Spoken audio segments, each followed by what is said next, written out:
туризмға дейді? Рай деген үлкен тақырыпты қорытындыламыз. Оның алдында қандай тақырыпты қорытындыламыз? Етістің шақтары. Және есімізге түсірмедік, етістің шақтары дегеніміздің және қандай келуі керек? Етістің шақтары сөйлемеден бұрын сөйлемеден келгенімізде сөйлеп тұрған жақсы, тамаша, отыра ғой. Қандай түрлері бар етістік шақтары? Осы шақ, өткен шақ, келер шақ. Ал соның осы шағы нені білдіруші еді? Осы шағы деді. Сөйлеп тұрған сәтте болып жатқан іс-әрекетті білдіреді. Жақсы, тамаша. Келер шақ нені білдіреді? Сөйлеп тұрған сәтте алда немесе кейін болатын қимыл іс-әрекетті білдіреді екен, жақсы. Ал өткен шақ? Өткен шақты сөйлеп тұрған сөйлеушінің сәттен бұрын болып кеткен оқиғаны өткен шақ дейміз. Тамаша, отыра ғой, көп рахмет. Ал енді біз өткен шақ туралы жақсы біледі екенбіз, енді одан кейін біз етістің райлары дегенде үлкен тақырыпты бастап соны қорытындылап аяқтаған болатынбыз. Ал етістің райлары дегеніміз нені білдіруші еді?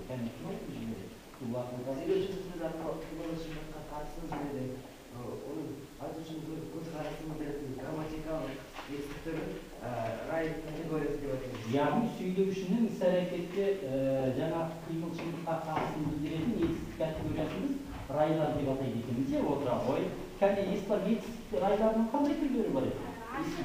Ашық рай, бұйрық рай, шарт рай және қалаулы рай болатын. Тамаша балалар. Ал енді осының ішінде ашық рай дегеніміз нені білдіреді, Дана? Ашық рай дегеніміз үш шарттың бірінде қолданылып, сөйлеушінің шындыққа қатысты баяндалуын айтамыз. Баяндалуын білдіреді. Үш шарттың бірінде қолданылып деген нені білдіреді екен? Жаңағы келер шақ, өткен шақ, сосын осы шақта. Дұрыс, тамаша, отыра ғой, көп рахмет. Ал келесі бізде бұйрық рай болатын. Серік бірінші қол көтерді айтады екен. Іс-әрекеттің болуын не болмаса талап етуін білдіретін іс-әрекет бұйрық рай дейміз. Біреудің іс-әрекетті орындауын талап ету, тілек қылу, өтінім мағынасын білдіреді. Жақсы, отыра ғой, көп рахмет.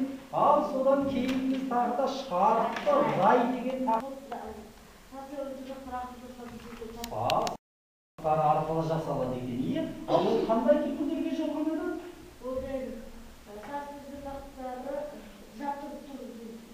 Ал сондай етістіктерге де жалғана береді. Бұл қалың етістіктер дегеніміз, оған да жалғана береді екен.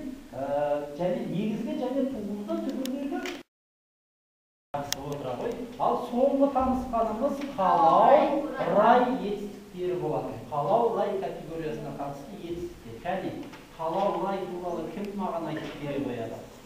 Нені білдіреді қалау рай дегеніміз және қандай негізгі жұмбақтар арқылы жасалады? Кім айтады кәне? Айтасыңдар болады? Етістік қалау рай нәтижесіне қимыл іс-әрекетін білдіріп тұрған сөйлемді қалау рай дейміз. Қалау рай түбірді негізгі түбіріміз жалғанады. Түбірлерге қандай жұрнақтар жалғанады? Г, Қ, К жұрнақтары арқылы жалғанады екен, жалғанып жасалады екен. Жақсы, кішкене ережеде сәл қиыстау болды ережеміз. Жақсы, отыра ғой, көп рахмет. Ал негізінде толықтырып айта қойшы, қалау рай ережесі. Қалау рай іс-әрекеттің қалауын, ниетін, тілегін білдіретін етістіктер қалау рай дейміз. Іс-әрекетті орындаушының ниеті, қалауын білдіреді ғой. Іс-әрекет өздігінен орындалмайды. Оны белгілі бір адам орындайды, оны орындаушы бар. Сол кісінің қалауын, ниетін білдіреді екен. Жақсы, балалар. Ендеше біз мына жаңағы біз есімізге түсірген рай түрлерінің барлығы да бізде түрленеді екен. Түрленгенде қалай түрленеді олар? Етістіктер қалай түрленуші? Көбінде жіктеледі екен. Ал ондай болса мен қазір балалар сендерге мынандай тапсырма беремін. Міне жерде мына кесте тұр. Кестенің жоғарғы жағында жазылған, екінші қатарда 4 етістік берілген. Міне сол 4 етістікті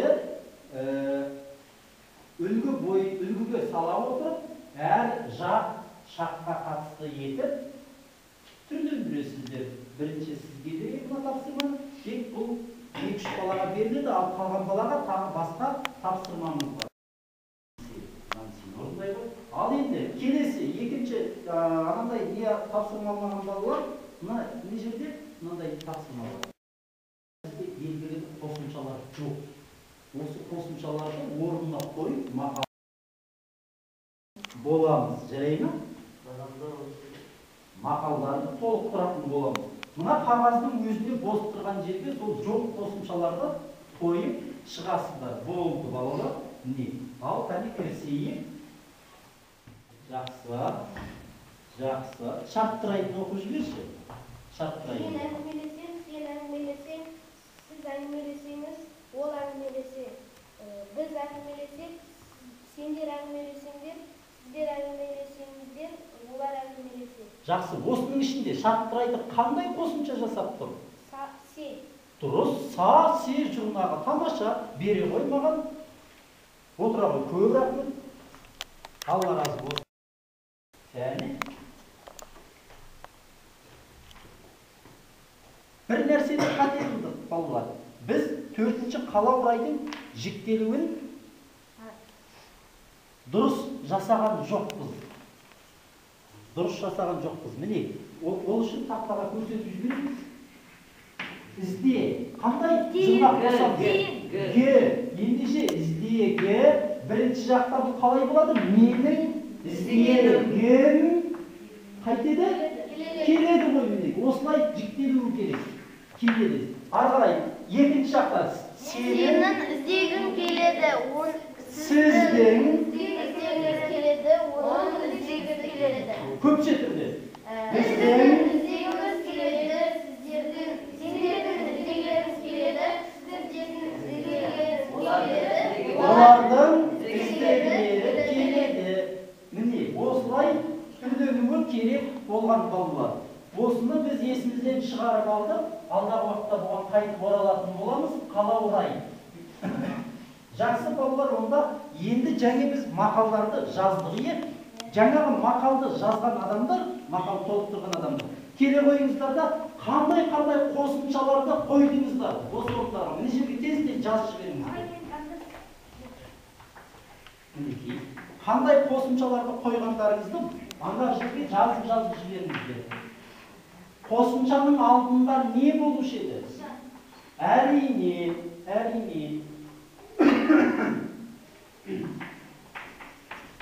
Кәне жылдамырақ балалар.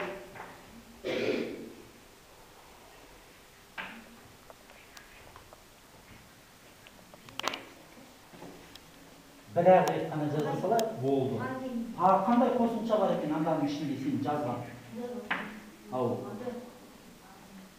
Жаз жерге. Тез қосымша, өзің қойған қосымшаларды жаза. Болды қой, тамаша, отыра қой. Болды ма? Жақсы, отыра қой. Ал енді бері қарайық қане.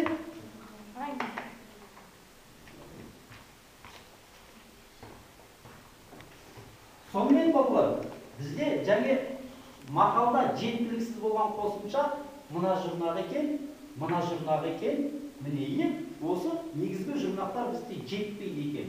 Дұрысына келетін болса, отанын сүйген, отқа жанбайды, суға батпайды, және талапты ерге нұр жауар. Дұрыс болды бұл. Мынау дұрыс болды. Сосын жолдасын тастаған жолда қалар. Жолда қалар. Тастаған жолда қалар. Не? Ал ары қарай ердің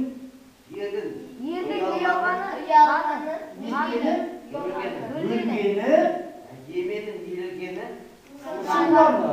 Ендеше бізде қандай жұрнақ қосымша артық болды осы жерде? Дұрыс, мынау артық болып тұр, және мынау артық болып тұр. Қалғаны бар ма? Қалғанның барлығы да бар екен. Ал енді бер қараңдар. Мына жұрнақтар сендерге таныс па? Кәне есімізге түсіреміз. Ған, ген, қан, кен, ар, ер, ыр, және ақын, етін, үйтін, дұрыс, мақмек. Бекбек. Бұл ненің жұрнақтары? Есімше. Ендеше дәптерлеріңізге түртіп қойыңыздар балалар. Біздің бүгінгі сабағымыздың тақырыбы есімшенің түрленуі. Есімшенің түрленуі. Деп қоямыз, есімшенің түрленуі. Сонымен балалар, біз бүгінгі сабағымыздың тақырыбына келіп жетті. Енді не істеуіміз керек? Міне жерде тұр бүгінгі біздің жасауға тиіс жұмысымыз. Есімше деген не еді? Есімізге түсіреміз. Есімше қалай жасалатынымызды есімізге түсіріп те қойдық, е? Мынау ненің жұрнағы? Есімшенің жұрнағы. Екінші ер жұрнағы туғаннан кейін барған оқыр айтпас көрмес. Үшінші айтатын келетін тыңдаған. Жақсы, ары қарай жалғастыра бер. Махмет бармақ келіп жазда безбек шаш. Жақсы, жеткілікті. Мысалдар жеткілікті болды. Ал енді, балалар, есімше дегеніміз қандай етістік түрлері болып табылады екен? Есімше деген неге ерекше деп аталыпты? Екі түрлі мәнде. Қалай? Кәне, айтыңызшы түсіндім. Есімше дегеніміз екі түрлі қызмет атқарады, яғни бірде септеліп, бірде жіктеліп, бірде жіктеліп ненің орнына жұмсалады екен? Жіктелсе етістіктің қызметін атқарады екен, ал шәуілденіп, септеліп, көптеліп ненің қызметін атқарады деді? Есім сөздердің қызметін. Есім сөздерден қандай сөз таптарын айтамыз? Есім сөздер. Есім сөздер дегеніміз қай сөз таптары? Естеріңе түсіріңдер. Зат есім, сын есім, сан есім және тағы біреу бар. Төртіншісі есімдік. Міне, осы сөздердің орнына қолданылатындықтан біз бұны есімше, яғни есімдер сияқты деп атайды екенбіз. Міне, осымен де есімше бізде өте ерекше болып табылады екен. Ал балалар, оны біз мынандай бір-екі мысал келтіріп дәлелдеуге болады екен. Мысалы, біз мынандай сөздерді кезіктіреміз. Сұрақ қоямыз. Кім деп сұрақ қоямыз? Қай сөз табы? Зат есім болады екен. Сұрақ қоямыз. Мынадан шығарып қоямыз. Естеген емес. Қайдан шығар? Қайтты. Мынадан шығарып қоямыз. Адамнан шығарып қоямыз. Адам естіген, қайткен. Не жерде қимылды білдіріп тұр ма? Және кім айтты сұрақты? Қандай адам? Қандай адам? Көрдіңдер ме балалар? Сын есім. Сын есім, міне көрдіңіздер ме? Бірден түсініп қойдыңыздар. Сұрақ қойған кезде бұның қай сөз табының орнында тұрған? Түбір қайда мынаның? Оқы, әрине. Мынау не болады? Есімшенің жұрнағы болады екен. Міне балалар, бұның есімдерше ететін қызметі осыдан белгілі болады екен. Сонда негізінде қай сөз табының орнында көбірек қолданылады бұл? Сын есімнің орнына көбірек қолданылады екен. Сол себепті біз бұларды бұл тек сын есіммен шектелмейді. Зат есім, жаңағы сан есімнің де қызметтері, есімдіктің де қызметімен алпаса беретіндіктен бұларды есімше деп атаған екен. Жақсы балалар, ендеше біз енді қазір бірінші мақалымыз.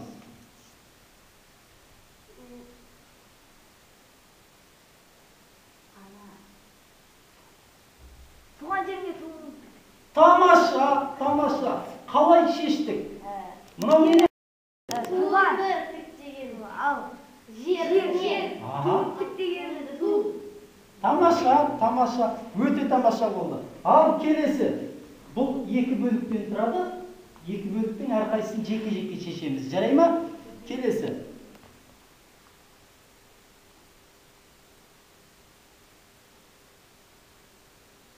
Әке көрген оқызалар. Тамаша. Молодец. Ал келесі.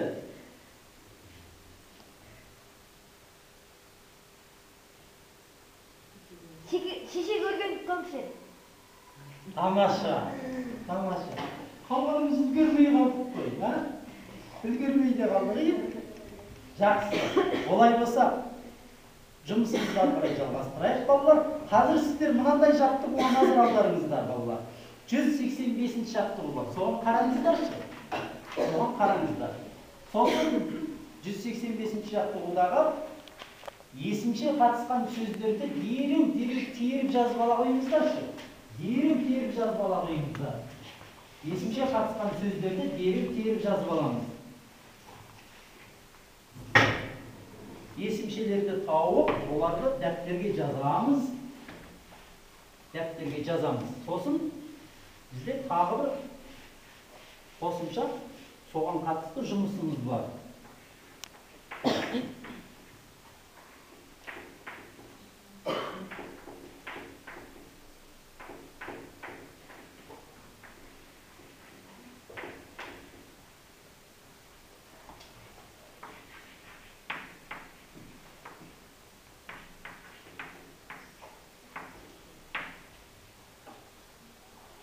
Бірінші болып біткен адам қол көтерсін. Шығып теріп жазамыз деймін ғой мен. Сіздер көп уақыт алып жібердіңіздер. Болдың ба? Оқи ғой. Қандай ғана есімшелер таптың? Ашылғанға, ашылған, одан кейін оқыған, жазған мен. Жақсы. Жақсы. Келіңіз, дәптеріңізді алып, мұнда келіңіз. Қай сіздің тапқан есімшелеріңіздің дәптерің керек, мына жерге керек. Келе ғой. Сен тапқан есімшелердің қайсысы мыналарға тиесілі? Яғни тұсына жазып жібере ғой. Қайсысы мыналарға тиесілі? Біріншісін ғана ма? Барлығының ішіне тауып аламыз да, сосын соны мында қойып шығамыз. Сонда бізде барлық септікке тиесілі есімшелер шыға келеді. Ағай.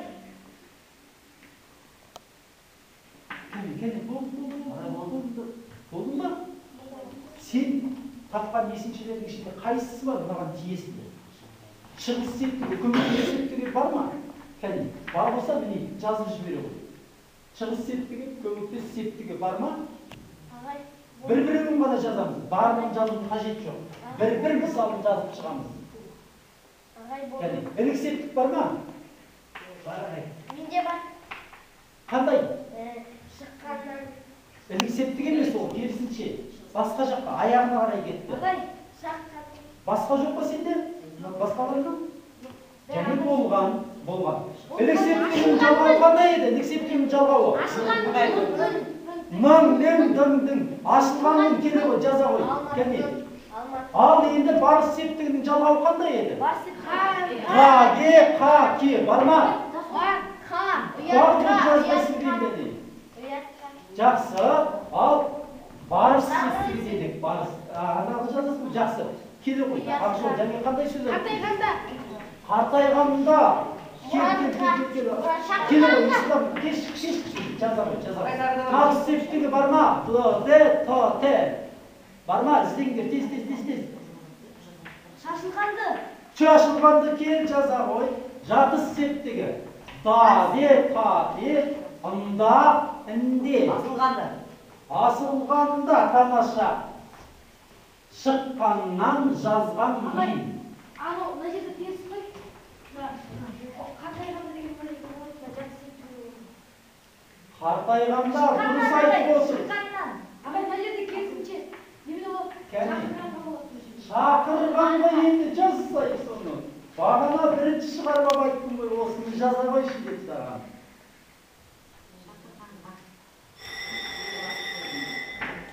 Жақсы, болдық балалар, болдық. Сонымен болды. Бізде бүгінгі барлықтарыңыз байқап отырсыздар, бізде есімше деген етістіктің ерекше түрі болатын рас па екен? Рас екен. Оны неден байқадық? Кәне, Ақжол. Оны есімшенің септелуінен, жіктелуінен, тәуелдену, көптелуінен байқадық. Көптелген есімшеге бір-екі мысал. Көптік жалғауды есімше. Олар ойнады. Ойнады емес. Жақсы отыра ғой. Көп рахмет. Ал енді есімше тәуелденіп, септеліп, көптеліп нені білдіреді екен? Екі түрлі қызмет атқарады. Жоқ, тәуелденіп, септеліп, көптеліп нені білдірді жаңе?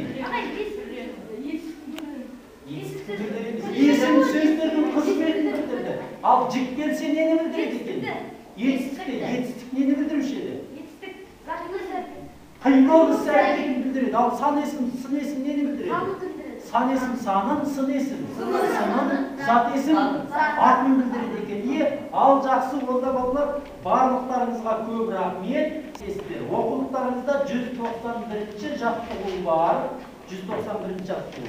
Мына мақал мәтелдердің ішінен балалар, сол 191-ші жаттығудағы мақал мәтелдердің ішінен есімшелерді тауып түрленген есімшелер. Олардың түбірі қосымшасын ажыратып келесіздер. Түсінікті ме?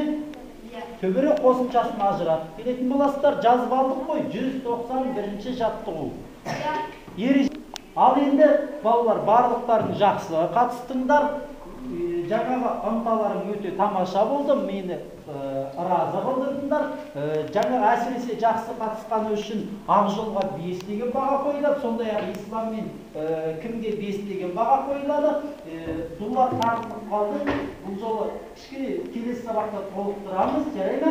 Жақсылап қосымша оқып келеміз. Ал саған да рахмет, 4 деген баға, Серік саған да 4 деген баға. Дулат